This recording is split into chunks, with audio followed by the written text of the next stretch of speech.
In this demo, we will use a Pi Pico to drive a strip of NeoPixel LEDs. The LED strip itself is an Adafruit board with 8 WS2812B RGB LEDs. The LED strip has 4 pins, 2 of which are ground connections. There's a VCC connection for 5 volts, a single data in connection, so that makes up the 4 connections. The other end of the board also has 4 connections. It has the same ground connections, a VCC connection, but it has a data out instead of a data in. So you could theoretically add additional LEDs off the end of this board. We can kind of see how this works, how it's wired up anyway on the board if we look at the data sheet for the LEDs. And you can see here how they're showing for a single LED on the board. We've got plus 5 volts that comes in, the ground. We have a data in and then a data out of the single LED. But the data out is then wired in series with the next LED. And then its data out is again wired into the data in for the next LED. And this just continues for all 8 LEDs until you get to the last one where the data out is exposed.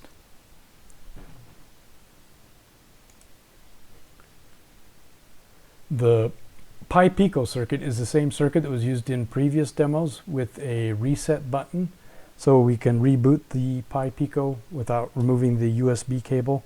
So just as a refresher, we have the ground coming off of the Pi Pico into a ground rail on the breadboard, and the ground then goes to the button, which is normally open, and then the other end of the contacts is tied to the reset on the Pi Pico.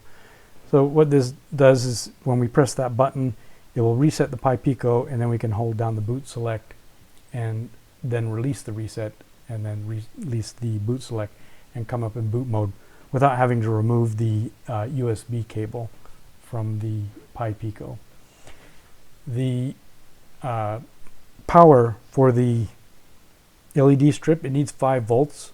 So we are using the V-bus pin off of the Pi Pico, which will give us plus 5 volts from the USB connection.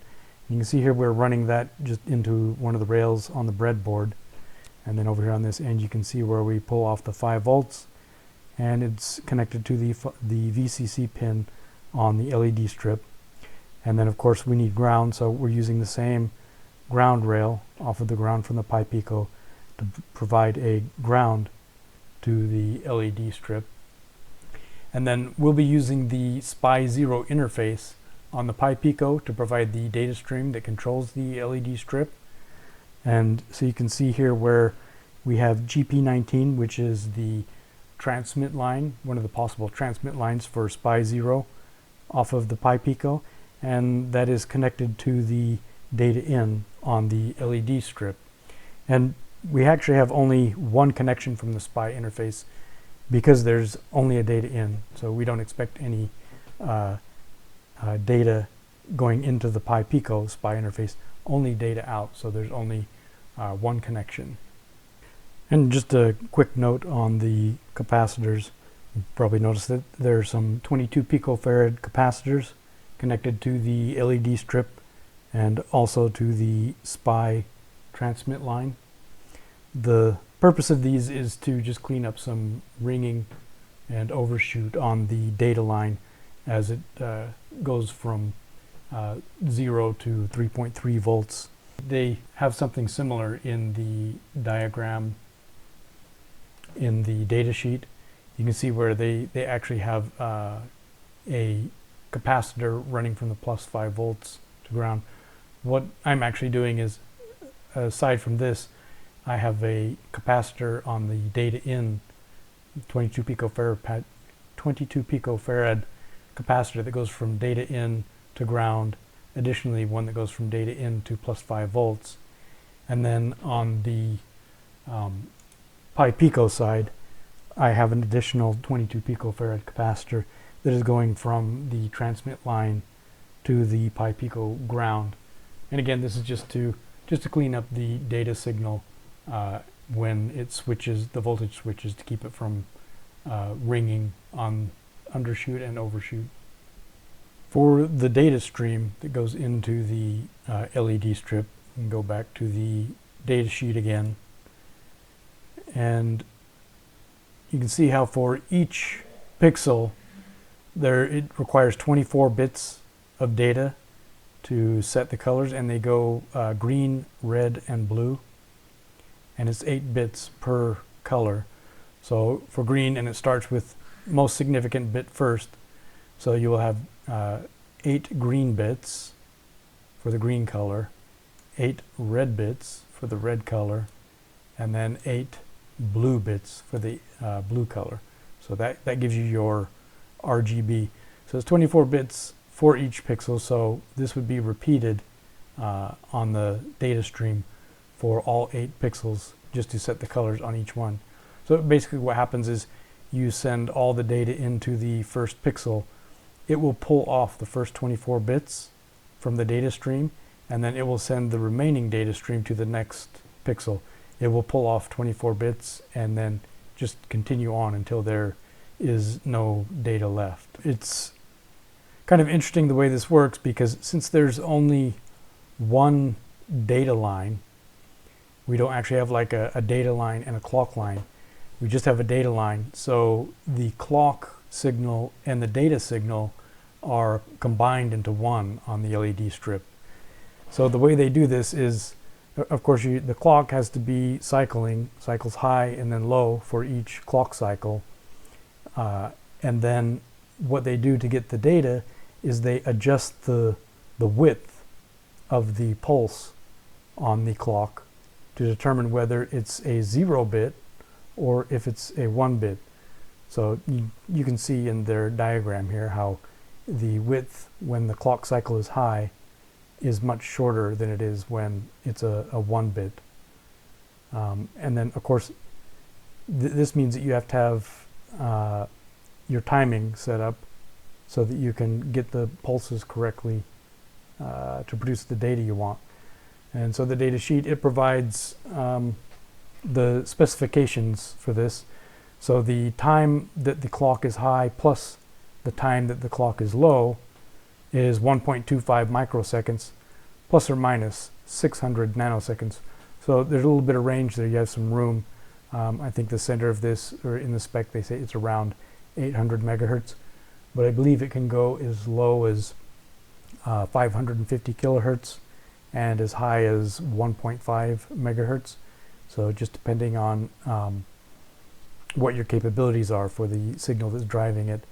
And then they have, of course, a specification for the time that the clock signal is high, whether it's a 0 bit or a 1 bit.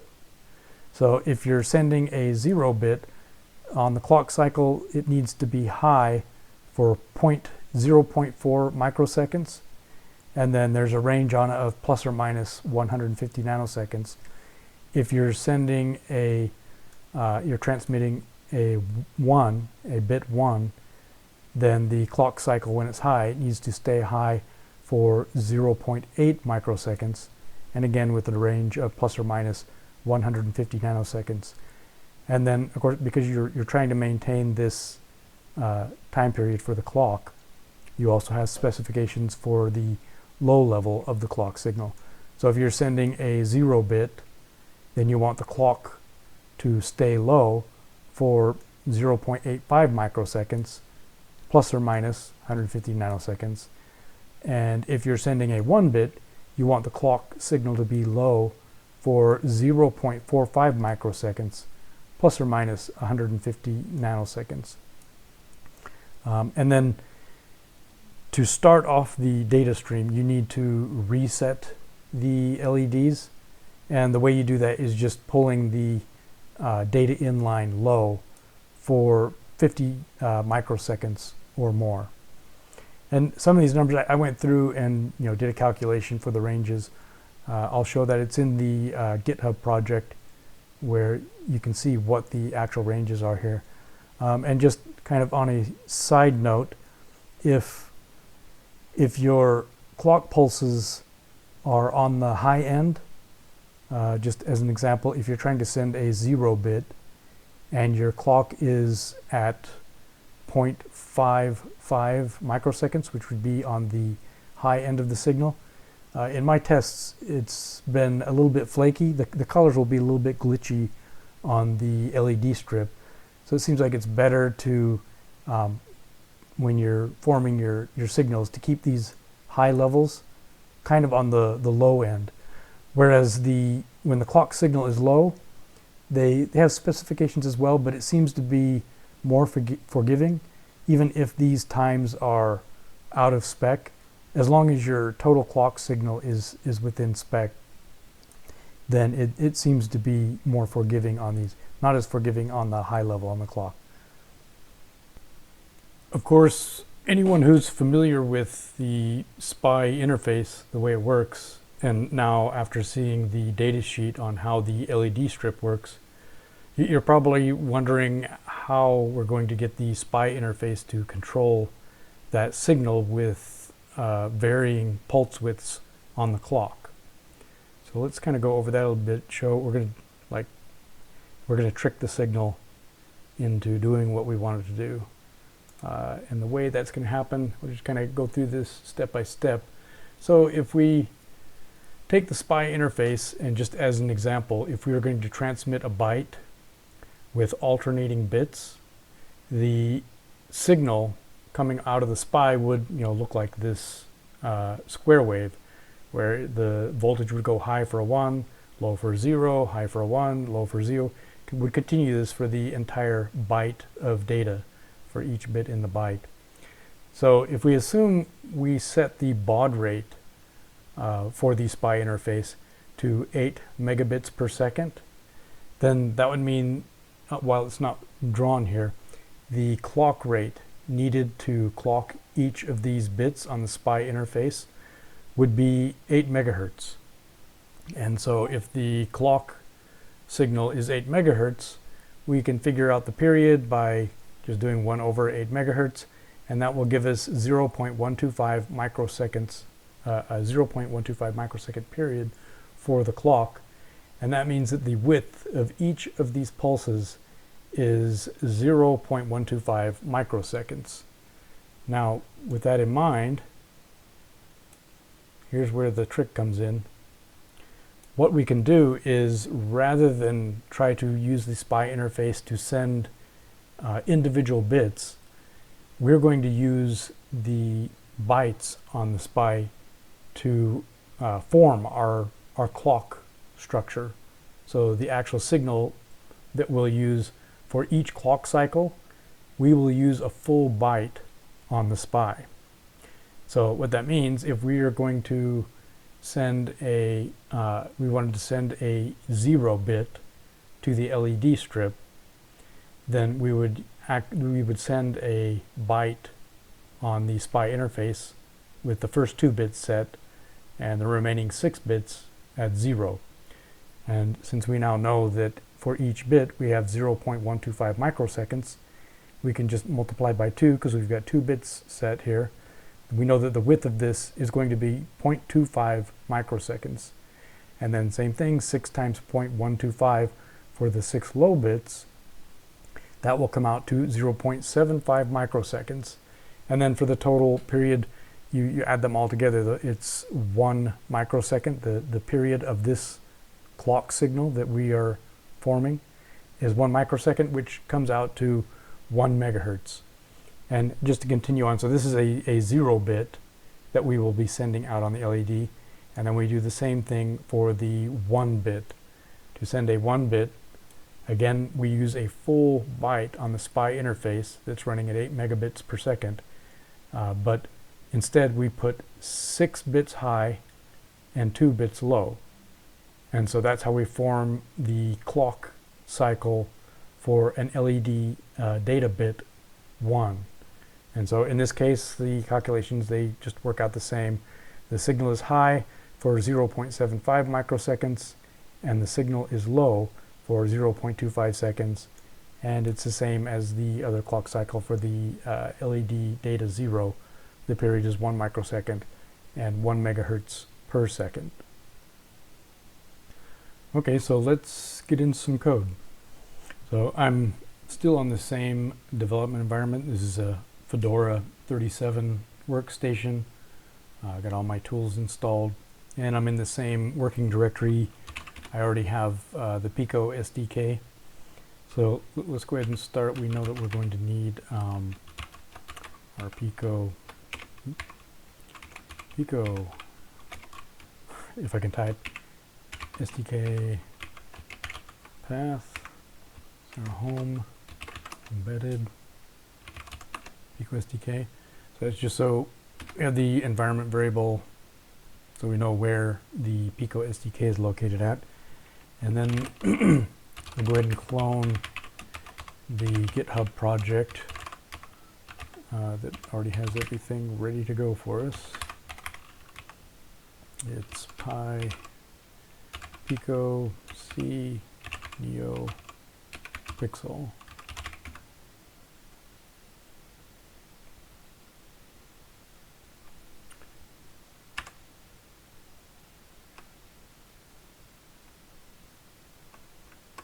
Oh, oops. That would help.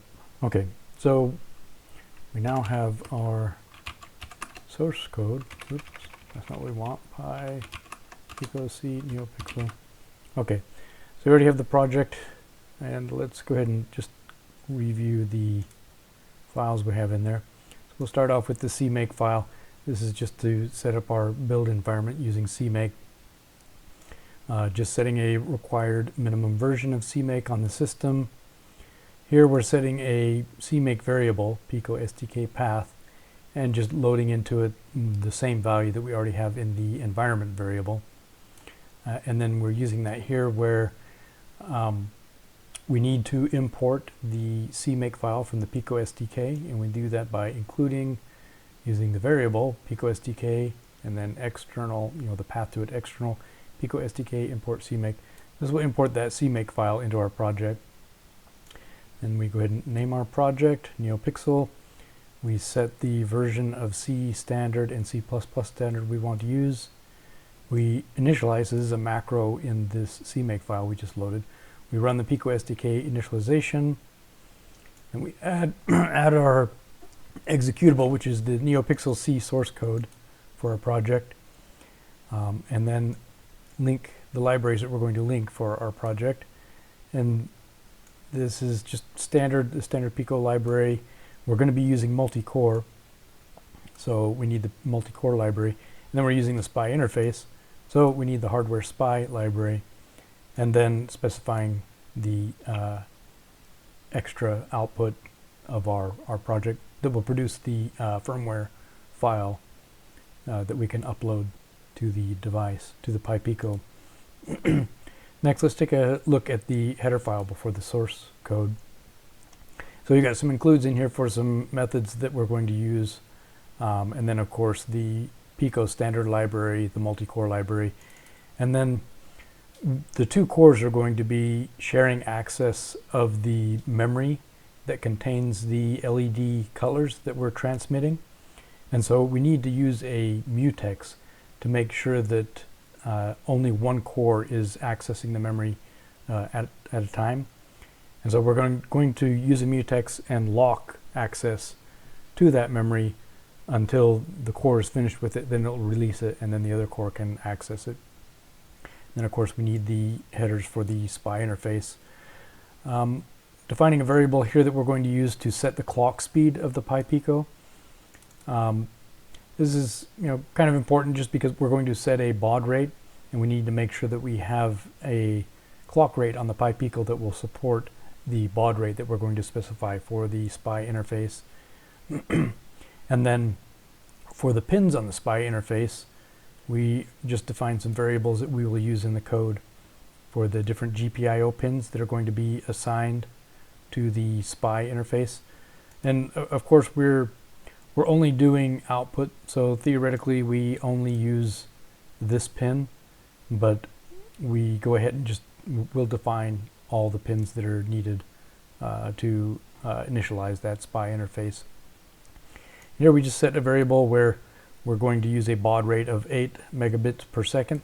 That's to get our 8 megahertz clock cycle for the bits that are going out on the SPI interface. And here we're defining some variables or some constants that are going to be used to kind of defines what our LED strip looks like. So we've got 8 LEDs on the strip. Each LED requires 3 bytes to define the colors. And then we define how many total bytes, which is the number of LEDs multiplied by the number of bytes for the color. And then the reset bytes that we want to send to reset the LED strip. You have to reset the LED strip before you send any data to it. And then so we're using the SPI interface to form our clock cycles on the LED data strip. This is just a variable that specifies how many bits we're using to form that clock signal. And then this just calculates how many total bytes we're going to need to represent the bytes that are sent out to reset the LED strip, and then all the bytes that will be needed for the LED colors, which it's the number of bits per cycle multiplied by the total number of bytes we're going to send. And then here we're just defining a couple of variables. These are the actual bytes for the SPI bytes for the 2 data bits in the clock cycle. So if we're sending a 0 to the LED strip, then this is the SPI byte that we're going to send, which has a hexadecimal C0 is the first 2 bits set, the remaining 6 bits are 0. And then if we're going to send a 1 bit to the LED strip, then this is the SPI byte that we will use. So just kind of the opposite. The first 6 bits are set, the last 2 are 0. And then this variable just defines the amount of time, the milliseconds, that core 1 is going to wait before it does a refresh of the LED strip. So as I mentioned before, core 1 is going to run through a loop where it's taking the LED bits, turning it into, the LED colors, turning it into an array of SPI bytes that need to be sent out on the SPI interface. It will send those bytes out to set up the colors on the LED strip, and then it's going to wait for 20 milliseconds before it does that again, and will just repeat over and over again. Then we have a data structure just to help us out that will hold 3 unsigned characters, basically 3 bytes for green, red, and blue, just to define an LED pixel, its colors. And then declaring the functions that are going to be in the demo. And we'll go over each of these. Some of these are actually just, they're the actual demos themselves, like these down here. These are just demo functions. They do different things. This one's just to set a specific LED. This will clear all the LEDs. This is a conversion function to take the LED color bytes and dump them into the SPI buffer. This is going to be the display task, the loop that the core 1 is running. And then we're just going to have a function to initialize the SPI hardware, and then the initialization of our in our main process. So let's go ahead and take a look at the source code itself. Okay, so of course we load our header file, and here we're defining the mutex. This is how we're going to lock access to the LED buffer that holds the RGB color bytes for all the LEDs. So we'll use this mutex in the 2 threads that are running on, one on core 0, one on core 1. And here we're actually defining an array of LED pixels, the number of pixels, an array of the number of pixels for the LED pixel data structures. And this is the actual buffer that we're going to use the mutex with. We only want 1 core accessing this buffer at a time. So here's our main thread. This is going to start on core 0 on the Pi Pico. First thing we do is initialize. let's just dump down there and see what the initialization does. So it sets our system clock, initializes the standard I/O for the Pi Pico SDK, initializes the mutex that we're going to use to control access to the LED buffer. And here we actually launch the display task process or function on core 1. So once this is done, this is going to start. This function will return init, and when it returns, just sets up just a single variable that we're going to use for some things.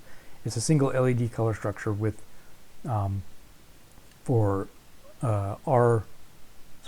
green, red, blue, 32 on all. So it's basically a white pixel, kind of a low intensity, just kind of lower level brightness on it.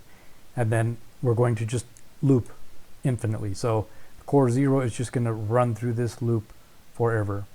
And you can see in here right now, this is where it just runs each of the demo routines one after another, and then loops back and just does it again and again. We'll come back to this. We're going to make some changes just to demonstrate some things. But let's take a look at this point, the display task is running as well on core 1. So let's take a look at the display task.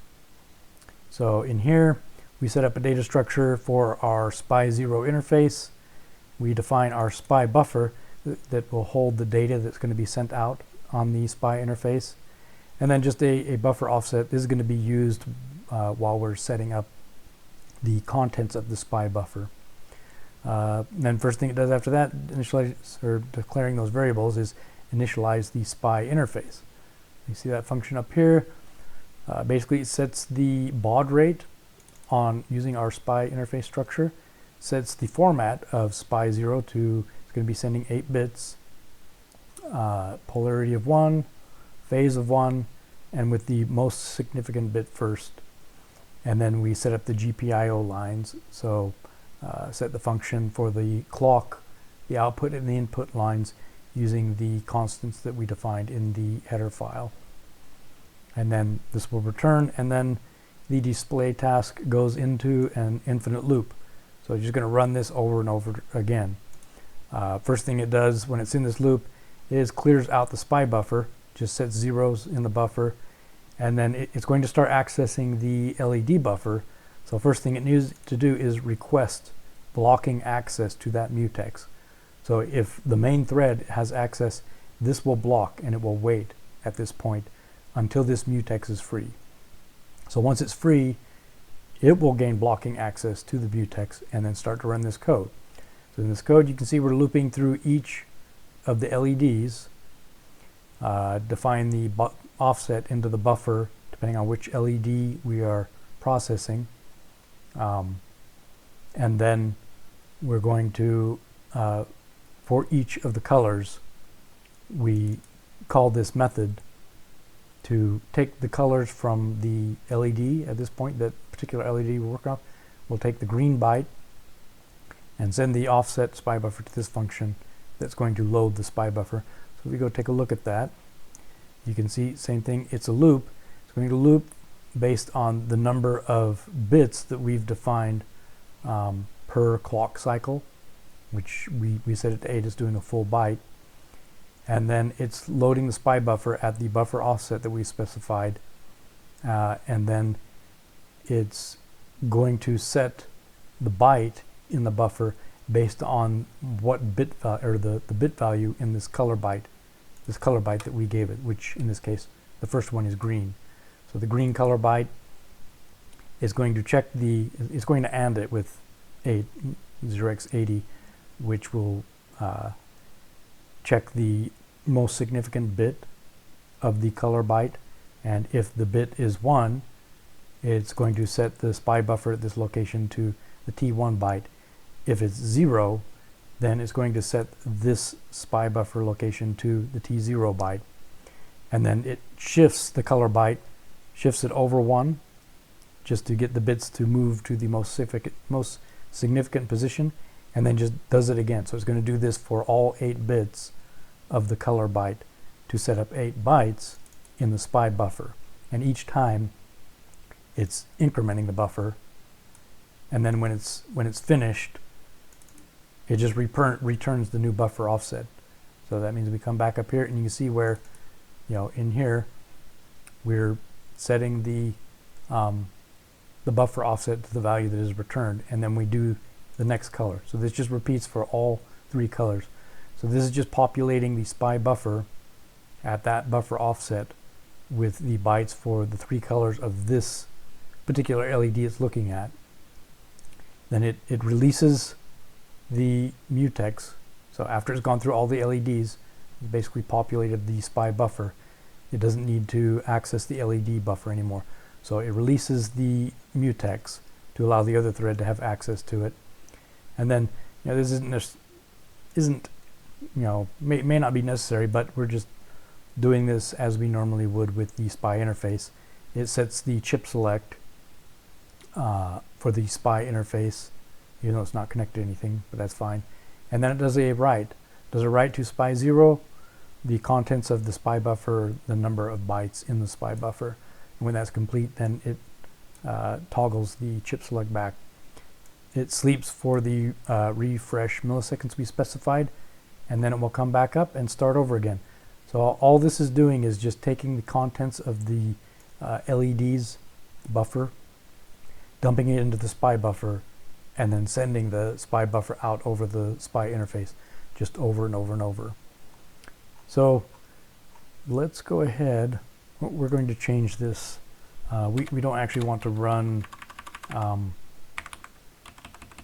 the regular demos, not just yet anyway. Let's just demonstrate something here. So instead we're going to run through this loop to where this function sets a single LED's colors.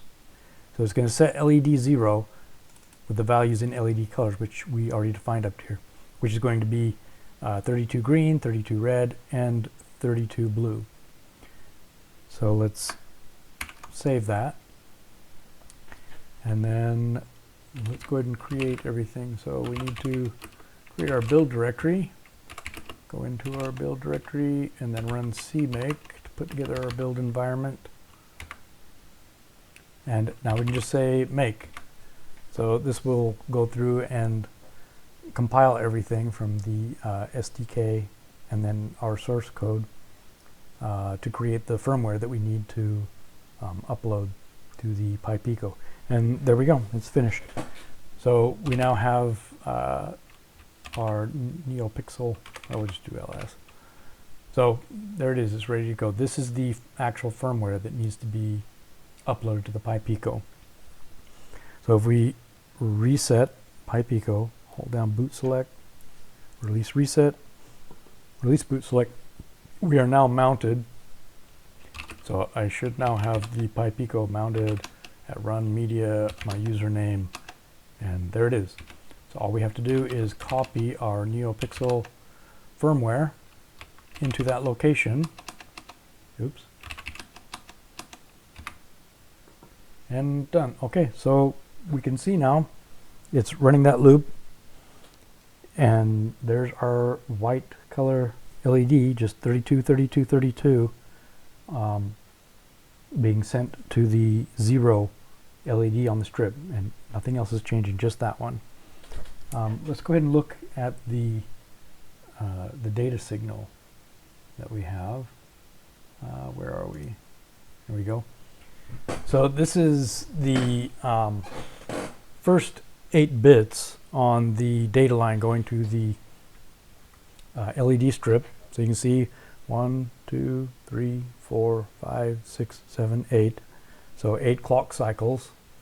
And as we saw in the data sheet, each clock cycle defines the bit value based on the width of the pulse, and we're toggling the bit that has a value of 32. So if you know your bytes and bits, this would be 1, 2, 4, 8, 16, 32, 64, 128. So you can see 32 is toggling just how we have it in the source code, to where in our source code that we just saved, we set the colors to 32, 32, 32. We sleep for 1 second, then we clear the LEDs, and then we sleep for another second. So that's why this is toggling back and forth between a 0 bit and a 1 bit to set that 32 value. And then also, of note, we talked about this when we explained how we were going to use the SPI interface to create these clock pulses, and we were expecting a period on the clock cycle of 1 microsecond and a clock frequency of 1 megahertz. And here you go. Here's the frequency of this waveform. It's 1 megahertz, and we've got 1 microsecond. So these first 8 bits are just the green part of the LED color. There should be another 16 as well, and each one of those should have the bit that is 32 toggling on them as well. So let's go ahead and zoom out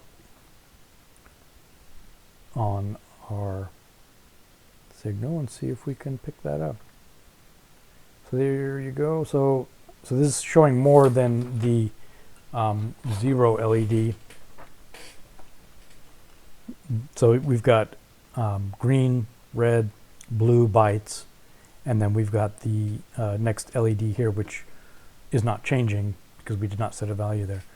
But you can see how each time it's running each one of those bits in the 3 bytes is toggling off and on. So let's go ahead and put the source code back to the way it was, so it runs. Well, in fact, actually, let's do the rolling bits demo. Let's not do these other demos, not yet, just so we can see a bit rolling through the bytes. So let's just do make, and it's already done. Let's do reset, boot select. So we're mounted. Let's copy our new firmware file to the Pi,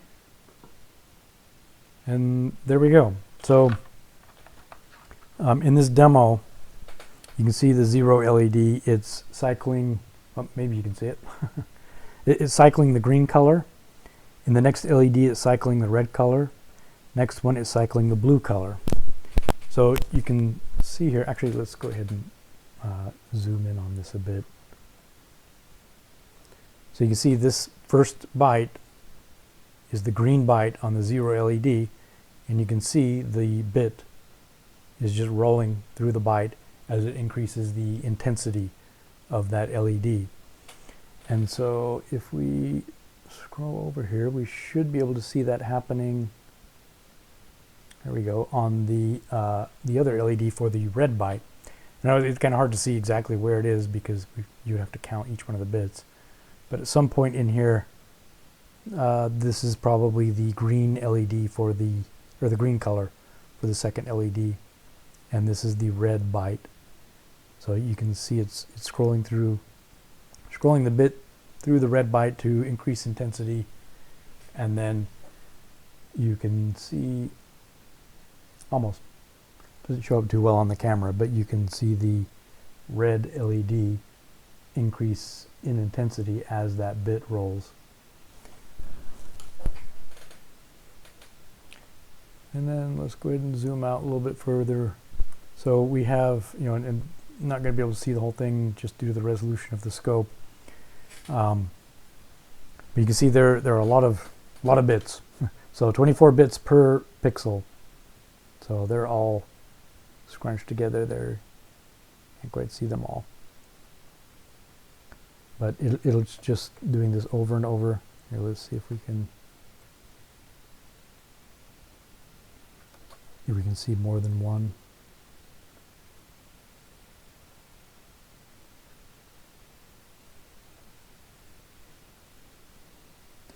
There we go. So you can see each one of those is a refresh. Those spikes coming up, and it's kind of jumping around. It is probably not consistent in the rate because you've got the 20 millisecond wait for the refresh cycle, but you also have both threads that are using a mutex to lock access. So if the refresh thread on core 1 is starting a refresh, but core 0 is writing to the LED buffer, it will have to wait. So that's probably why it's not consistent. It's kind of jumping around. But each one of those spikes is a refresh of the LEDs. Okay, well, and I'll go ahead and let's just put this all back. There we go, the way it goes. Let's do a make again. So this is the original demo, and then reset. And then let's copy our firmware. And then that's the normal demo. Oh, I've lost my signal.